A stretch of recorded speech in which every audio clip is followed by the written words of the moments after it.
like your content won't comment on it. They usually just like it and they watch it and they share it. Oh But the yeah, people, yeah, right, people who I don't get like it. your content are the ones who comment on it. So sometimes when you read comments, it can feel overwhelmingly negative, but that's not really the case. There are hundreds and thousands of people who watch the content, but they don't feel the need to comment because they liked it. So they just want to share it or they want to like it and move on with their lives.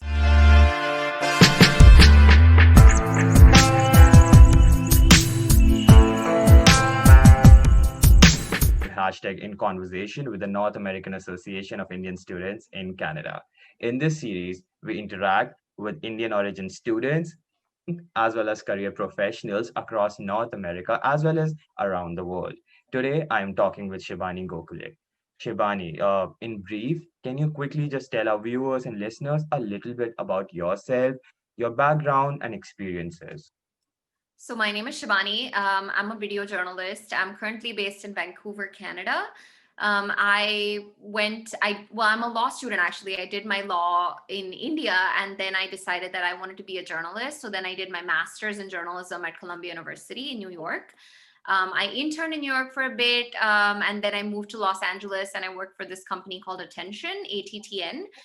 We created like these really quick 2-minute videos, they were all over the rage on Facebook at the time. I really liked it. I enjoyed my time at Attention. Then I worked for Brut India for a while. They wanted me to help set up like an Attention style page for India, which was a great journey. I really liked it. I was there for like 8 months, I think. And then I immigrated to Canada as a permanent resident. So I moved here, I think that was last year. And then I started working for Yahoo News. So I'm like a permalancer for them. I make like 3 videos for Yahoo every week, just covering breaking news, current events around Canada and America mostly. And I also launched my own series, because of COVID, I was getting bored. I thought, what do I do with my time? And I thought, why don't I just create something of my own? And I launched my own series called Broken Down, where I cover news that's not covered by mainstream media in India, US, and Canada.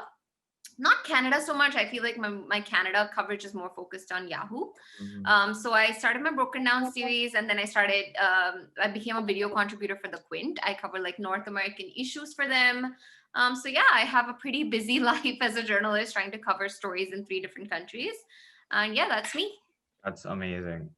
uh I would say like we were just chatting about it. Like you actually kind of like have experience of growing up in 3 different countries, the US, Canada, and India. So I think that actually brings a more nuanced perspective, and that's what we actually need from a journalist, right? To actually have lived experiences of kind of desh and videsh. Right. I'm gonna ask you like what motivated you to switch from being a lawyer to journalism, and as someone who has experiences, as I mentioned, like 3 countries, states, Canada, and India, what do you feel about the current state of journalism in all these countries? Okay, that's a good question. Actually, the question isn't how I switched from law to Mm-hmm. journalism. The actual Mm-hmm. question is how did I go from journalism to law? Because I Okay. wanted to be a journalist in school. Yeah. I was writing for my school newspaper. I loved it, and I was watching, Christiana Manpour and Barkhadat and all these amazing women like doing really good journalism on TV, and that's what I wanted to do. But I was going to come to Canada to do my bachelor's in journalism. I got Mhm. accepted to a bunch of universities, but my grandmother was sick in India and I didn't feel like leaving her. So I thought that I Mhm. would, do my undergrad in India instead. I wasn't aware of really good journalism schools for bachelors without leaving Pune, which is where my grandmother lives, which was, the whole reason that I stayed in India. So I didn't want to Mhm. leave Pune at the time. So I thought, why not go to ILS, which is 5 minutes away from her house? And law was always like at the back of my mind as a second career option. So I thought it might be worth just pursuing it, just seeing if I like it. I thought if I like it, then I can be a lawyer. If I don't, law is still a really good base as a journalist because you understand social justice at that Yep. point. So I went to study law for that reason. I loved it. Like from the get go, I loved law school. I loved being a lawyer. I was sure that I would be a lawyer by third year. So in India, of course, law is different. We have a 5 years course that starts at the end of the 12th grade. And then obviously you get 2 degrees, one at the end of the third year, and then the proper LLB law degree at the end of the fifth year. So I think till third or fourth year, I was pretty set on the law. I loved it. I had a lot of fun. But I think somewhere around that time, I started drifting back towards journalism because I interned at the Indian Express. I really liked that. And I thought, well, why am I so focused on the law when I've always wanted to be a journalist? I thought, why not use like my legal career as a base for becoming a journalist instead of pursuing the law? Because being a lawyer, it's hard. I didn't want to be a corporate lawyer. I could have become a human rights lawyer, but it's mentally exhausting. I didn't feel like that was the right avenue for me. So then I picked Mm. journalism. I think by fourth, fifth year, I started applying for master's courses. And then I, got into Columbia University, which is, again, at that time I was actually going to move to Canada, and I only applied to Columbia in America because it's the best journalism school in the world. I was like, oh well, if I get in, I have to go. And then I got in, which is shocking. Okay. I'm still, sometimes I feel like they made a mistake or something. So I went to Columbia for a year. That was amazing. Got my master's. It was a super great Mm. learning experience. And then worked in America for a year. That was a good experience because I didn't, like you said, I have experience in all three countries, so I did want to make sure that I got work experience in America. So I got that for a year, really liked it. Hate American immigration, didn't want to deal with that. They applied for my lottery, I didn't make it, and I was like, I just don't want to go through the H1B process Mhm. one more time. So I decided that Canada was a better choice. My dad, like I said, he's a citizen, and he wanted me to move to Canada, forever. So I thought, just do it. So I applied for my permanent residency, moved to Canada. I went to India for a bit and worked in Indian media because I also wanted that experience. I did want to work in Mhm. Indian media for a while. So I worked at Brut India, which was a good experience. Like I said, I worked in digital. Digital media is doing really well in India, journalism. Like the Quint, Brut, Faye D'Souza, who's like a digital journalist, Barkhadat, doing a pretty good job. I really like it. Mhm. So that was a good experience. And then obviously I started working at Yahoo. As far as the state of journalism in three countries, I think American journalists are doing a really good job right now. They're trying their best to cover this election, Mhm. trying to be unbiased at a time when, let's face it, we're all biased, right? When you think of Trump, there's immediately something that goes on in your Yeah. brain. It's like, Mm. ugh. So in this time, I think being unbiased is pretty hard. So I think journalists in America are doing a good job. Canadian journalism is also amazing. Like I love the CBC, I love Yahoo, I love Global TV. I like journalism in Canada. It's a bit slow paced because Canada, it's not like the crime rates in Canada aren't as high as America or India. So compared, I think, to America or India, there's just less news to report on in Canada. Mhm. So I would say that like Canadian journalism has like a slower vibe Mhm. than American or Yeah. Indian journalism. Mhm. Indian journalism, it's just bad. Yeah. Print is good. I still like the Hindu. Parts of Indian Express are still really good. The Times of India even publishes really good articles on and off. Digital is amazing. I love Quint, Mhm. Scroll, Print, Wire. They're doing a fantastic Mhm. job at a time when TV journalists are doing nothing. Mhm. um so yeah, I feel like that's the state of journalism in India right now, where it's confused. Don't I don't think even journalists know where they're going. They're just sort of Yeah. doing it. I think Indian journalism, like even if we say like over the decade has been really bad, but like as of now, because of like certain events, it has actually kind of hit like a rock bottom, in my opinion. Mhm. As you mentioned, like these digital platforms, even I love like for me the names that you drop like Faye D'Souza. I would also add like Barkadat again. She's like a veteran journalist. Then there's this one independent. Digital journalist kind of a platform that's called News Laundry. That's amazing. Then Yeah, yeah. I like Print, even The Wire, and these are like small YouTube centric, or even they're like curating their content on Instagram and social media. They're actually doing some great jobs. But again, what I feel is the mainstream TV journalists, which are the television sets that actually reaches the rural India, are still being run by, let's say, the republics of the world, ZTV and India TV, and those are the mainstream news channel that are problematic. When you talk about Canadian media, yeah, I would say Canadian media is more balanced. You could say because the country is not going through the turmoil that India is going through, or India has been going through, and the US, it is very it's a partisan hack, like the Foxes and then your CNN, NBC, and there is problematic everywhere. But again, I would say criticizing Trump actually journalists are calling on a lot of, I would say, Trump's bullshit. That's what I'm just gonna say.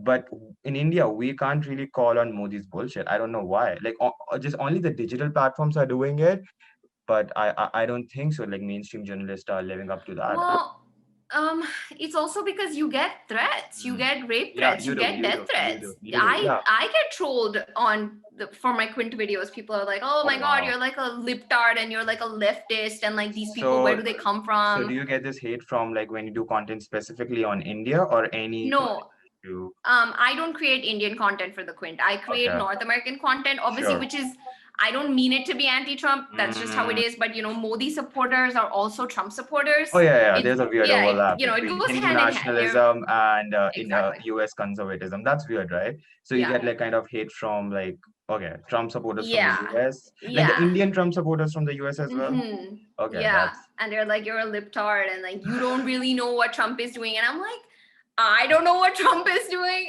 Okay, thank you. That's useful. So you get trolled, and that can be tough to deal with. yeah, yeah, And I don't live in India, so I don't at least deal with like death. And again, I'm not creating Indian content, but like yeah. Indian journalists that are creating Indian content, they get like death and Oh rape yeah, threats. they do. Yeah, Yeah. on the daily basis. Plus, like so many journalists in India have been killed. I just read about two journalists in Bangalore that were arrested. There's no freedom of Mm, speech and expression. For a tweet, you get dragged to the court for like one tweet these days. So exactly. it's Yeah.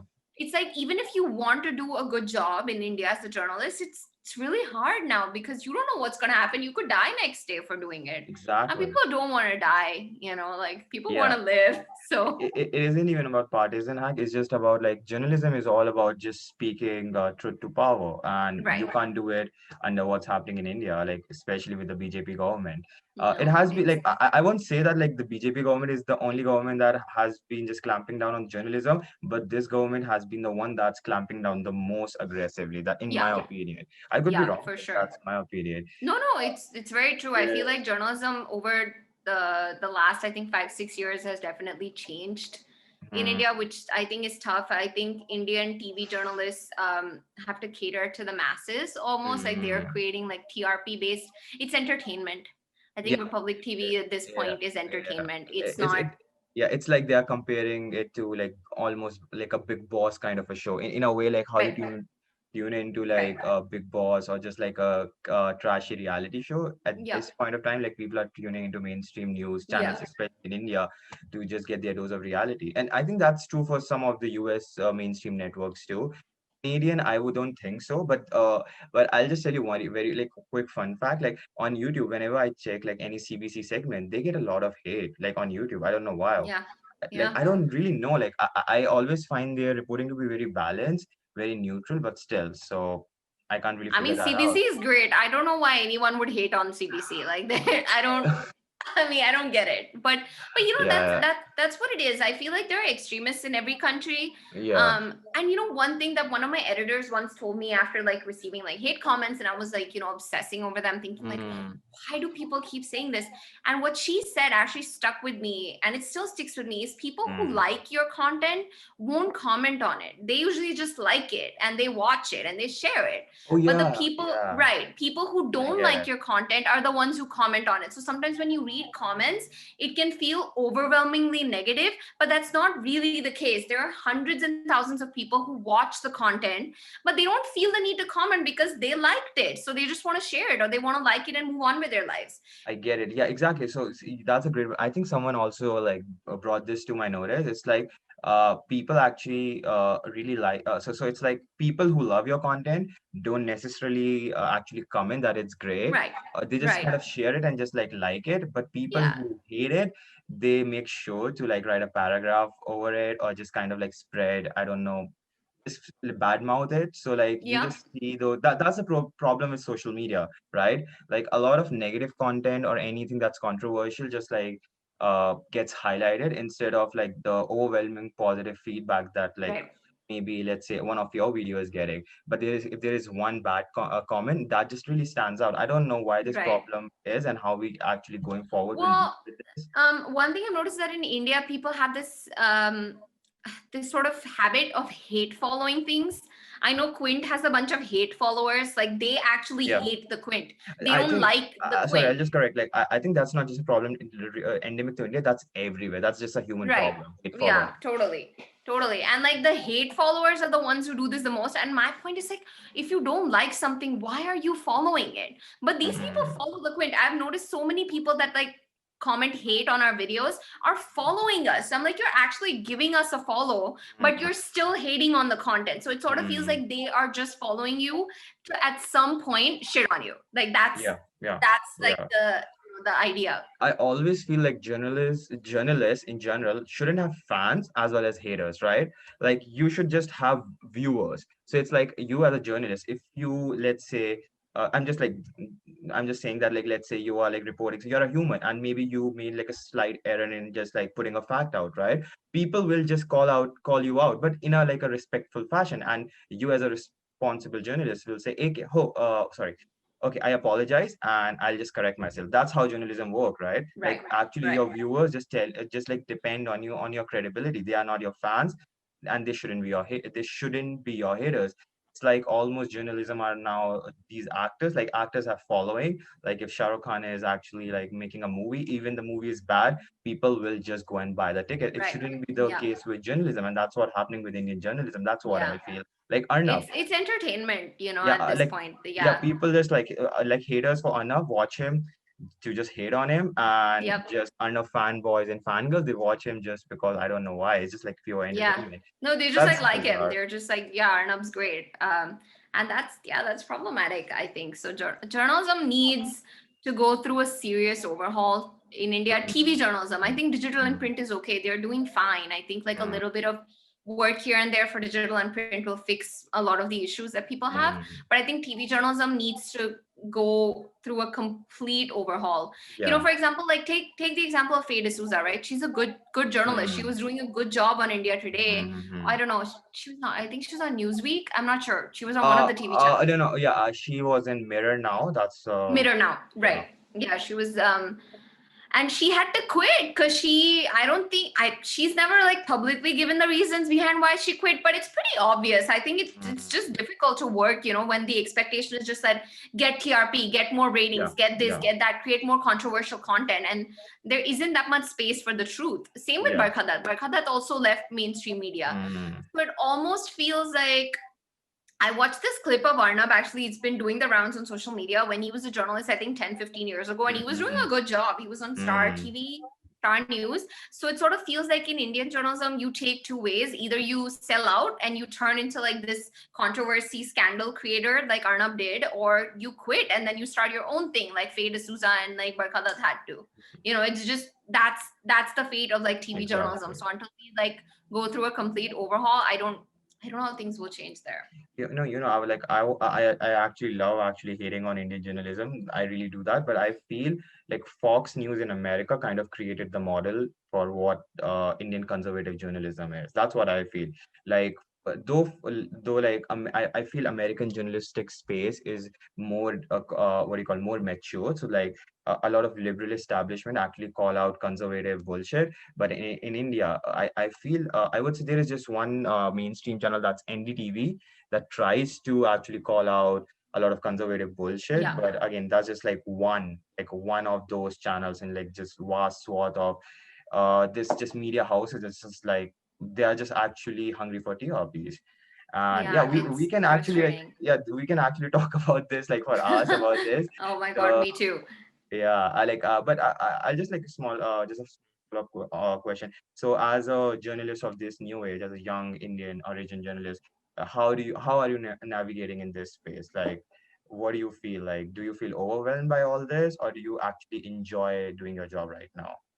I mean, I love my job. I love journalism. I love creating content. I love educating people. I love when people tell me that, your video helped me. I didn't know what this meant. And like, this is so important. Or like when people say, oh my God, I didn't know this was happening in India. Mm, I didn't know this was happening in America. Thank you for bringing it to light. I love that feeling. It's a high almost. I chase it. But it is overwhelming in the sense that like it takes a toll on you. I haven't made new content actually in like 2 weeks. Well, I have been for Yahoo and stuff, but like my own content that has my face on it, because sometimes it's really tiring. I'm like, Well, getting up in the morning, filming myself, when like there's so much negativity and bad news happening in the world, it can be really tough. So yeah, I definitely have days where I don't even want to look at the news. I don't even want to think about the news. And it can be frustrating. I think we're living in a particularly difficult time for my profession right now. Mm, Hopefully it improves, and that's the sort of hope that I'm banking on, that it gets better. But I still love my job. I'm not disheartened in the sense that I want to give up or quit on it. I really do like it. I'm just hopeful that once the pandemic and maybe the American election, once those things pass us by, maybe things will improve, and like maybe we'll start talking about normal stuff, which is something that I'm looking forward to. So I think it's just a product of its time. Like, this is a tough time for everyone, yeah, journalists, anyone yeah. alike. So yeah, it's just like a tough time. So just sort of seeing it through, waiting for it to pass. Yeah, I think what I feel the solution for actually a lot of like the problem a lot of journalists are facing is long form conversation through podcasts, right? So Mm. people are consuming podcasts like in a large quantity. There's like millions of podcasts out there in just like couple of years, and I love listening to podcasts, and I'm creating one with you right now. So what I feel is like though fact-based journalism is important, where you're actually reading from a script, what I feel is a lot of people they actually get the nuances and complexities of like how news is created and how news is disseminated through a lot of these conversations that we are having right now that you might have with your fellow journalists or similar such conversations. That's what I feel. That's why podcasts Sorry, like my husband, yeah, no, he yeah, no, just it's fine. It's fine. walked in the front. That's the beauty of like these informal conversations. You are at your house, I'm at your house, and Right. Yeah, exactly. it's not like a small window on a like a Mhm. 16 or 20 mainstream prime time slot, something like that, where just Exactly, you get to exactly. speak for Yeah. 1 minute. That kind of news consumption is actually bad for your brain. Yeah, So totally. I think it like boxes you in a little bit. yeah, it's just like a Yeah. shouting match. So I think let's move on to this next question. So I feel Indian attitudes, whether in North America or India, are often relegating professional choices to either becoming an engineer or a doctor or a lawyer. As a communication and media student, what do you think about such social norms? And how do you think we can actually move past such norms? I get it. I get where like the attitude comes from. Like, even, since I was a kid, my mom has sort of always told me that I need to be financially independent. I think that's a really good thing to teach your kids. I think it's really important that you tell kids that, hey, look, like, you need money to survive. Yeah. You need to make sure that you're earning a certain amount so that you can live, so you can pay rent, so you can buy food. Those are things that we need to be teaching kids, instead of telling Mm, them that you need to be a specific career. Tell them to be independent. Tell them, okay, you want to be an artist, but find a way to pay for yourself. That is exactly. what we need to focus on. Like I sorry, I just cut you off. So I feel this kind of mentality is actually prevalent in North America. That's like a lot of Canadian Americans. Like for them, they are taught that hey, if you want to be an artist, you can be an artist, but as long as you pay for yourself, right? That makes Right. sense. That makes sense Yeah. totally. But in India, you know that like I can speak from my personal experiences and from personal experiences of my friends and relatives. It's just like we don't have these conversations. We just have these conversations. Become an engineer, doctor, or lawyer. That's the only way Right. to be Right. successful. Well, I think I got lucky. My mom's a doctor. She Mm, never pressured me that's into following amazing. in her footsteps. My dad's a chartered accountant. He also never pressured me into becoming a CA. I chose law completely on my own. There was no Mhm, pressure. I think they were mhm. happy about it, but they didn't pressure me into Got becoming a it. lawyer. Mm, I think they were worried when I said that I want to switch to journalism. They were worried that, because journalism doesn't pay as well, so they were worried that I'm giving up a lucrative career option to mm, move into a career option which maybe doesn't pay as much as mm, the first one does. But I think, again, I got lucky in the sense that I got into Columbia University. Indians mhm, are so obsessed with Ivy Leagues, so it was like, mm, well, if you're going to Columbia, it's fine, even if it's for mm, journalism. So I think that definitely helped. But overall, no, my parents have been really supportive. Like I said, my mom has always like instilled like personal financial independence. mhm, And she was like, as long as you're achieving that, as long as you're able to take care of yourself, whether it's through journalism or law, that's fine. Like whether you want to be rich or not, that's up to you. But as long as your survival is good, that's okay with me. So I think I got lucky in that sense. My husband was actually a photographer before he became an engineer, and he got super lucky too. His parents are super supportive. I think after like 11th grade, he decided to be a photographer. He was a photographer for 3 years. He traveled all over India, taking pictures. His dad's an engineer, and he started like playing with circuits, and on his own he decided that he now wants to pursue engineering, and then he moved to the US to do his bachelor's in engineering. Again, there was no pressure. I think if he had been pressured, like for example, if his parents had put pressure on him to become an engineer, he might have burnt out. Yeah. Because he wouldn't have chosen to be an engineer at that point. But when he decided to study engineering, that was his choice, which I think is really useful. Like people might want to be like being a doctor is a noble profession, right? Like let people choose if they want to do that. I think the pressure is what like makes people burn out. And I think that's where Indian parents, to some society, no, I wouldn't say specific parents, get it wrong. So I think Soham and I got lucky, and we definitely want to pass that on to our kids as well, like that attitude. That's amazing. I feel like with the new generation coming in, maybe the next, like after like a decade or two, like our children, that's so weird to say, like our children maybe will have like an easier time, right, than us. Hopefully. I can speak personally for myself too. I studied, I'm a bachelor's in civil engineering. Then I actually switched my master's in doing film and media arts. My parents were actually cool about it. So, but again, they were exceptional amongst a lot. And similarly, I would assume like even for you and your partner, like their parents were kind of exceptional in that sense. But majority, this norm is there. Like being a lawyer, being a doctor, being an engineer are again noble professions, and they are required for society, right, to actually to function. But again, you can't really pressure anyone. Just kind of instill these ideas about just do what you love. Find a way to be financially independent while doing it. I think that's the goal, right? That's the marker. That's great. I think I want to ask you, as a young person, I like this term called thought leader, a young thought leader. Can you share your experiences as a grad students in Colombia? Job opportunities after taking communication, media, marketing courses. I feel maybe your experience, or even maybe a little bit of your struggles, can motivate a lot of young Indian students to actually pursue journalism in all seriousness. Well, yeah, that's a great question. When I started at Columbia, I was so nervous. I didn't have much journalism background. They accepted me because they really liked like my essay where I said that, I want to be a legal correspondent. I want to use my law background to become a better journalist. And that's why obviously I got accepted, which it was stressful because I was one of the very few people who had no journalism experience starting, especially in America. Like I had some internships, but nowhere close to the level that these people at Columbia, like my peers were. They had like worked in media for like a couple of years. They had like bachelors in journalism. So I definitely dealt with imposter syndrome when I started. I was like, do I deserve to be here? How did I even get in? They made a mistake. Like this is not real. Like this isn't actually happening to me. So I think I struggled. I think the first 2 to 3 months.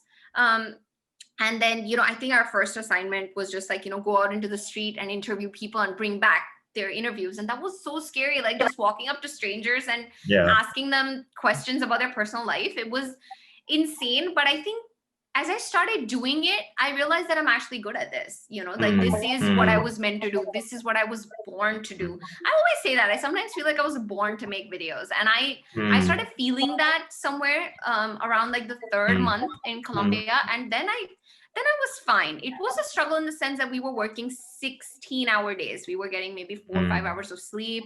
Because Columbia is a 1-year course. It's one of the very few 1-year masters in journalism courses. So what they've done is they've solidified 2 years worth of coursework into 1 year, condensed it so that people can spend less on living expenses because New York is so expensive. So they wanted to churn people out faster.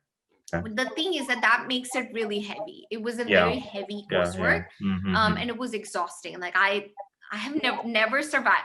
I thought law school was hard because, we were studying so much and I didn't get enough sleep. It was nothing compared to Columbia, the lack of sleep that I had there. But no, it was a great experience. Columbia was so unique also in the sense that we didn't have traditional classes. Every single class was like a newsroom. where a Mhm. professor is the Mhm. editor and we were all reporters. So we would pitch our Mhm. stories, get it approved, report. The editor would edit them, and every class had its own like website or social media handle, where the stories would then be published. Amazing. So I think that That's one great. year was right. It's so different. I feel like that one year was basically newsroom experience for me. I learned how to be a journalist by actually Great. being Yeah. a journalist, not by being a student, which Mhm. was so different and so useful. I Mhm. love that about Columbia, that they took such a Amazing. different approach. We had pass fail. We did not Mhm. even have grades, Got it. Okay. because journalism is subjective.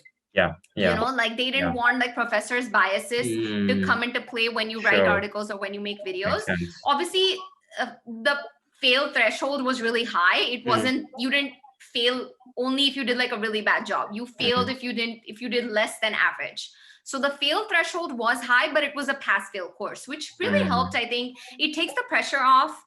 Again, in law school, there was this pressure. You need to have first pass with distinction. You need to get above 70%. You need to do this. You need to do that. Mhm. So to go from that into a pass fail course was Mhm. amazing. It took the pressure off. You're not fighting. No one's coming Mhm. first. No one's coming second. You are Mhm. just creating your own content. And I think Mhm. that was amazing. So I think just the way the Columbia's course is designed is magnificent. It's one of the best. It is the best journalism course for a reason. And honestly, I wouldn't Yeah. have experienced it if I hadn't gone there. So yeah, I love that. As for job opportunities, I think people that graduated with me, that was in 2016, 2017, I graduated in 2017. Mhm. We got lucky because of President Trump. He was elected, Yeah. so they needed a lot more journalists. So Yeah. people from my batch got hired more than like the previous 10 years Amazing. batches. So that Yeah. was pretty cool.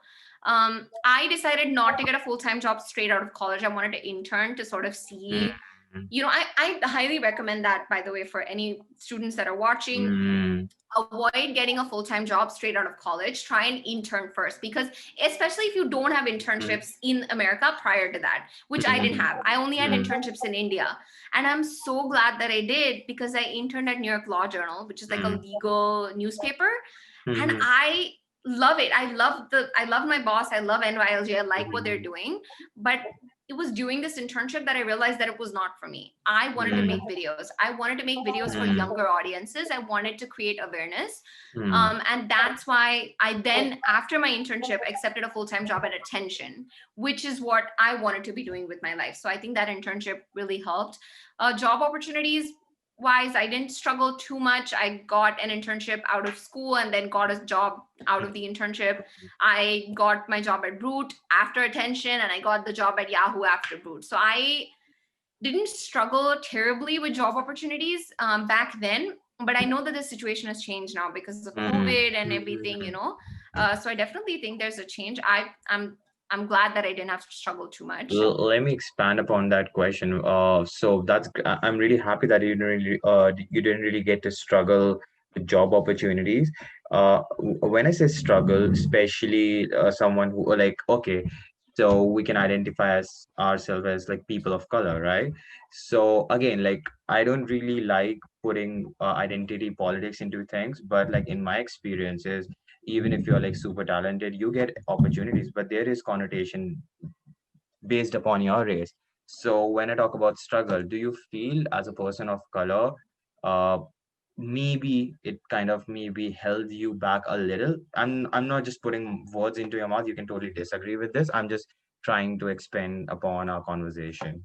No, that's a great question. I think because I wasn't an American citizen. So okay, a broadcast journalism in America, they do not hire anyone who's not a citizen or a permanent resident, because they Mm, don't sponsor people for makes the sense. H-1B green card. They don't want Yeah. to sponsor people. Is that I've for Canada too? Sorry, just No, I think yeah. Canada is fine. I think broadcast Okay. in Canada, it's more about if you're qualified, you'll get it. Even if you're even if you're on your work permit and Yeah, you can get it on your based on your yeah. skills and merits. Okay, great. Yeah, totally. Obviously, it depends from organization to organization, but Sure. like generally speaking, American broadcast journals do not hire Mm-hmm. immigrants. So I Mm-hmm. think if I had been dead set on being a broadcast journalist in America, I would have faced multitude of disappointments because I would not have Mm-hmm. gotten hired. There was no way, because Yeah, I was not a citizen. sure. I just genuinely wanted to be in digital. I love digital Mm-hmm. media. I love Mm-hmm. like I said, my audience has always been younger.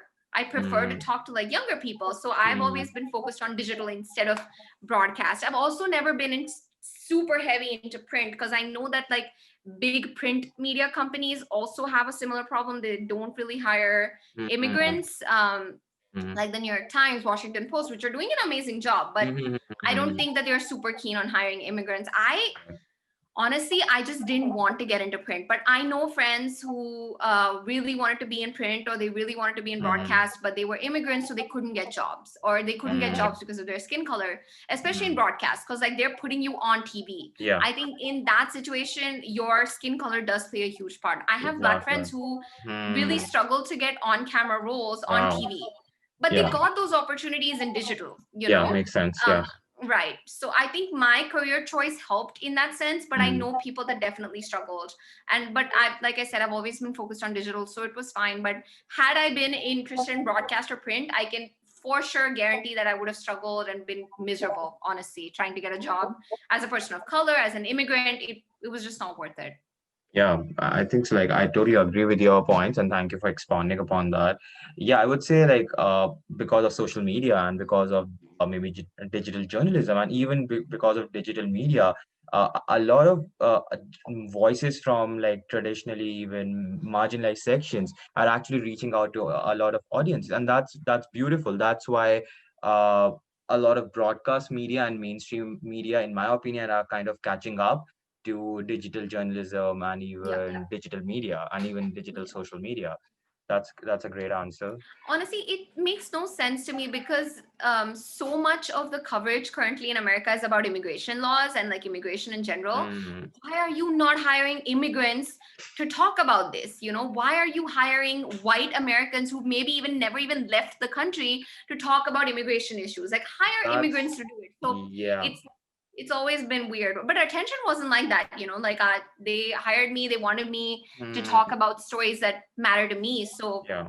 it, No, no, yeah, it does exactly. make No, I sense. know, I know. I find a lot of companies they hire you on your based on your talent and skills for sure. And I feel if you're talented, you will overcome barriers that's placed by racism or even sexism or any of these social hindrances. But what do you think about Canada though? Like we talked about the states. Do you feel? I know when we talk about Canada, Canada like fares better than in US in terms of how society is structured. It's more progressive and more liberal on the paper, of course, but again Canada does have its problem. uh do you have any experience or do you have any thoughts about it?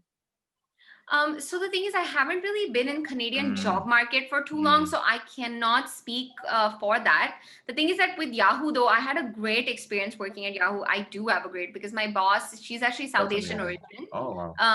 and she interviewed me for a different position, and then she was like, you know what, your skills are so much better suited to do mm. this other thing for us. So she basically created a position for me. Oh great, great, So great. it was a great experience that I had. I Yeah. haven't I so when I first moved to Canada, like I said, I'm a permalancer. I really like being a Mm. permalancer. I feel like I have the freedom. I can set my own hours. I can work at night. I can work in the morning, whenever, as long as I meet Okay, my I'll be deadlines. honest, when you say permalancer, can you expound upon that? I know what freelancer is. Like permalancer is Right. something really new to my ears. Right. So permalancer is like, freelancers sort of like they write or they like make videos for Mm. many, many companies. So they maybe like make one video for Yahoo in like every 2 months, and then maybe Got one it. video for say Mm. CBC, one video for Mm. Global, whatever. Permalancer is where like I create most of my content for Yahoo. Okay, So got it. I'm like permanently freelancing for them is sort of So do you have the like a attitude. do you have like Yeah. a contract with them? Okay, that makes Hmm. sense. Yeah, Permanent. that's how it is. But it's not a contractor position because it's not guaranteed. Like I can at any point say that I don't want to do this Okay, anymore. They can got at it. any point say that Mm, you don't have to do this anymore. So it's a pretty cool setup. And yeah, so I started working at Yahoo, but when I moved, mm, I was working from home, and I thought, maybe I should get like an in-office position. mm, So I thought about it. I tried to look for some permanent in-office jobs, but then COVID-19 hit, and then hiring went completely down. A couple of places that I interviewed for said that they're not even hiring anymore. Like the job yeah. positions have been Mm, mm, mm, canceled. mm, mm. And then I just sort of gave up on the Canadian job hunt. I think I just decided that I like Yahoo. I'm gonna stick with it. Yeah, Like this is good. This is yeah. good for me. And then Quint happened, and then Mm, Broken Down happened, and then I was just sort of like, okay, this That's is fine. great. This is, That's amazing.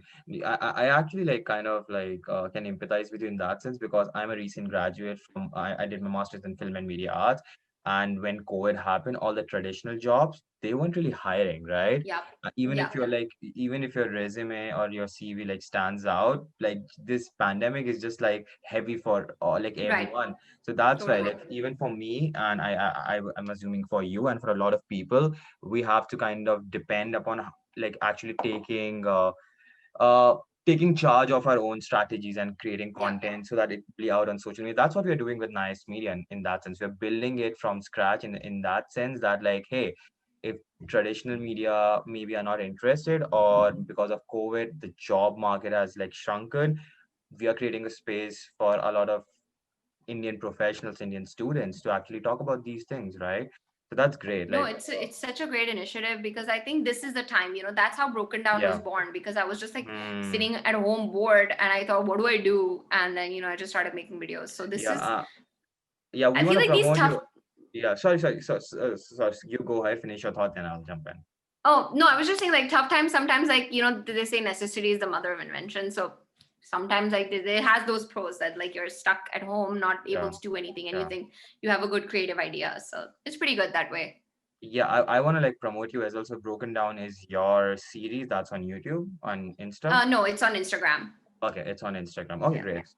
So that's your own brainchild, right? yeah, yeah. Okay. Awesome. So what do you do? What do you cover in Broken Down exactly? I cover news that's not covered by mainstream media in North America and in India. I don't cover Hmm. Canada because, like I said, most of my Canadian coverage is for Yahoo, so I don't really want like that conflict of Yeah. interest. Yeah. So Broken Down is mostly America and India. I talk about like, I did many videos about Black Lives Matter, Hmm. did a video about child sexual abuse in India, Hmm. then did a video about like this rape of a minor tribal girl in India that wasn't getting enough attention, and like what the laws are surrounding that, how can we fight it. So stuff like that. That's basically the sort of things that I cover in like quick 5 to 6 minute Amazing. videos. Amazing. Yeah. That's amazing. Like I really like independent journalists like you. They're actually like they bring attention to a lot of these issues that like a lot of mainstream media doesn't really cover, right? That's amazing. So I think we mentioned that you have all obviously have worked with a few online Indian-based media journalism platforms. Uh, I think I'm just gonna ask how have your experiences been so far with the Indian-based media and journalism platforms? Uh, as someone of Indian origin in North America, do you feel overwhelmed being personally invested in both Indian and North American politics? Uh, and a small follow up on Indian mainstream journalism that we kind of like again to mention, right? It has touched like new lows, right? Uh, and do you feel young media professionals like you and the conversations that we are having right now can become a more nuanced source of ideas and kind of thought leadership? Yeah, like I said, I worked at Brut and at Quint. Again, I Mm-hmm. haven't worked in traditional. I have interned at CNN, IBN, Indian Express, and Times of India. But Mm-hmm. that was 10 years ago. Things have changed so much since I interned there. My internships were fine. Like I wrote articles, for Mhm, all of them at CNN. I covered the Sheena Bora murder trial, so I was able to mhm, like mhm, follow the journalist who was like on camera mhm, around when mhm. we were doing that. That was fine. My experience at Brut and Quint were great. I Yeah. think Brut and Quint Mhm, are two of the digital media organizations that are covering really good news. mhm, mhm, Um, uh, it's hard. It can be hard, covering news for both India and America, mhm, especially when there's so much nonsense happening. And sometimes I get distracted. Like, like my Indian friends will reach out and they'll be like, hey, you didn't talk about this issue. mhm, And then sometimes my American friends will be like, hey, this happened, mhm, like Breonna Taylor happened, mhm, and then like a new law mhm, was passed. And I'm just like, whoa, I missed it because I was like focused on what mhm, was mhm, happening in India. So mhm, I sometimes, and plus I'm doing Yahoo for Canada. So I do need to be, because that's my paying mhm. gig. I still need to Yeah, earn money. for That's sure, where for like my sure. focus is. So sometimes it's like I'm juggling the three countries and it can be exhausting. I know that I miss news in all three countries sometimes as a result of Mhm, that, which is something I wish mhm. I didn't have to do. But unless I actually Yeah. get like a big team and like put people on specific like areas, I don't see how I can overcome that problem. So it's definitely overwhelming. I think like just like day before, there was just so much nonsense happening. People in India were sending rape threats to Dhoni's daughter. She's 5 years old because he didn't play Wow. well in the Wow. IPL. And that was so frustrating. At the same time, Trump had come down with COVID. He was going Mm, around outside in cars and like passing mm, COVID on to people, saying that COVID's not a big deal. It felt like a lot. I was just like, the yeah. world is ending. It feels like the end of, like, there is no future for us. So I think sometimes I do get like really existential about the Yeah. whole thing, depressing. Yeah.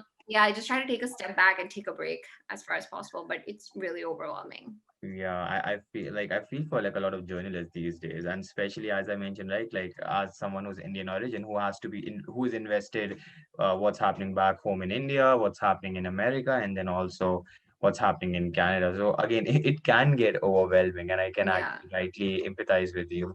I think I'll just touch upon one thing that I asked you, like, how do you feel that like young media professionals like you, and again the conversations we are having. Uh, are these like more nuanced source of ideas and like thought leaderships, or do you think they don't really matter that much? What do you feel? I think it's really important to have these conversations because it helps to s- sort of help direct the younger generation, like students who Mm, say haven't graduated yet and they're still confused where they stand. They still don't mm, know what sort of journalism outlets mm, to follow. Like maybe they'll watch this video and they'll be like, you know what? She has a point. Like, why are we not following Brut right now? Like, Brut is doing such a good job.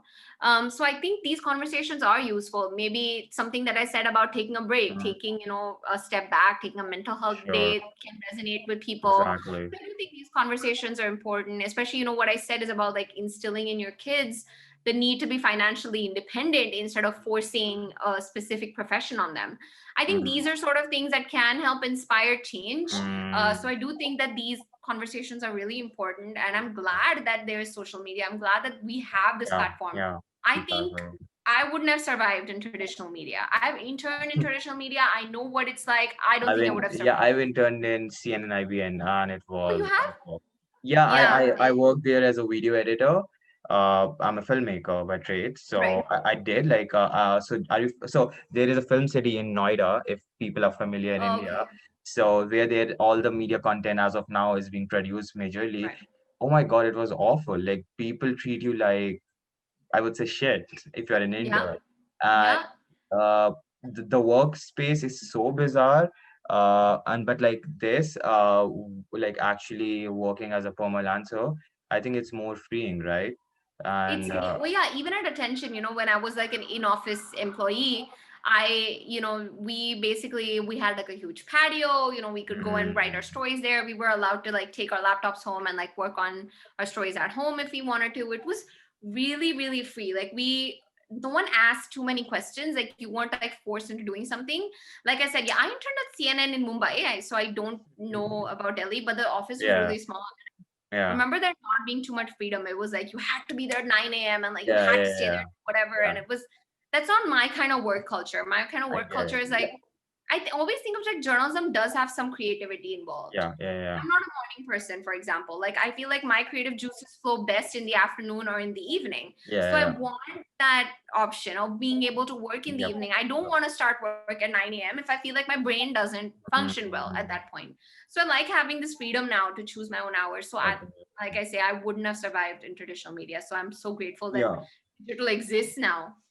Yeah, but like good for them, like who enjoys actually working in traditional media. Right, of course, yeah. No knock on them, but I I think think some people have figured out a way to succeed, which is for sure, amazing. Like, for sure. um, they are okay with like the rigid work culture. In fact, there are some people that thrive on it, which is completely fair. There are some people that need to start work at 9 a.m. and need to be done at 5 p.m. There's nothing wrong with that. That's just like the way that their brain probably function. It's just not Yeah, the way that my brain functions. So I think I would have definitely struggled in traditional yeah. media. So I'm Okay. really glad I'm not in it, honestly. Yeah, I guess taking away from this conversation, I would say like if there is any aspiring journalist out there of Indian origin, they can like see you, see your work on Instagram, and they can get inspired and hey, like this person is Shibani, she is doing something great. She's actually kind of figuring out to actually kind of merge working in the media space without having to work in the mainstream fold. They can get inspired from people like you who are doing this, right? So that's amazing. And I think we're now reaching the end. Do you have like a final piece of advice for fellow Indian students across North America about anything, professional, personal, social, whatever you feel can be of value? Don't lose hope.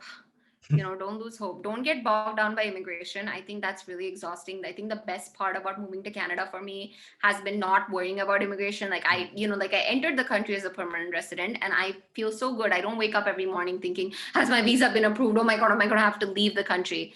So I Yeah. think deal with your immigration issues quickly. If you're the sort of person who gets anxiety or gets stressed because of immigration, leave. Like consider Canada. Canada is a great country to move to. Exactly. Yeah. I'm just like, don't lose hope. And the job market is tough. You just have to, you have to be strong. And hopefully, you always have the option of going back home to India. And I think there are lots of people that think of like having to go back to India as like a failure or something, but it's not. It's still your own country. You can still go to Mm, India and succeed. yeah. There's nothing wrong with that. Or moving from America to Canada, they think of it as like, oh my God, did I fail in America that I had to move to Mm, Canada? That's not how it is. It's just life, like life yeah. takes you Yeah. somewhere else. Like it didn't work out at that point. Don't be too hard on yourself, and just create. If you're interested in journalism, then create content. That's Yeah. my only thing. Like start making videos, start writing articles, just push content out there. Yeah, I think just ending this, I just like got one thing when you're talking about like it's not a failure if you move back to India. You know what happened with a lot of people say, "Arey log kya kahenge?" That one Right. sentence is Mm-hmm. just like such a dream killer. Do you feel that? Yeah. Oh my God. Honestly, I feel I didn't personally grow up hearing that too much because, like I said, my parents Mm-hmm. have been pretty Mm-hmm. chill. But I Mm-hmm. do know friends and family, who've always heard that, like, oh my God, you're not married. What are people going to say? Oh my God, you came back to India. Like, what are people Yeah. going to say? I'm just like, fuck that. Like, who cares? It Yeah. waters what you think about yourself. Mm, And you know what? Spend half an hour, come up with some witty comebacks. If people say something to you, say something snappy back at them and just yeah. ignore them. That's, I think, the best way to deal with it, honestly. That's great. Like that's great. I hope like I had a fun like conversing with you, and I feel like people who watch this also feel the same. To like they get something out of like maybe some value from this conversation, and I would be more than like happy to direct anyone who's interested in checking out Shibani's work. The link will be below in our description. Thank you so much, Shibani, for doing this. And I sincerely hope we can have like a follow-up episode maybe sometime in the future or something like that, and Yeah, like for some sure. kind of future collaboration. You never know. Yep, sounds good. It was so Yeah. nice to talk to you. Thank you so much for arranging this. Yeah. Thank you so much. Awesome. Okay. Okay.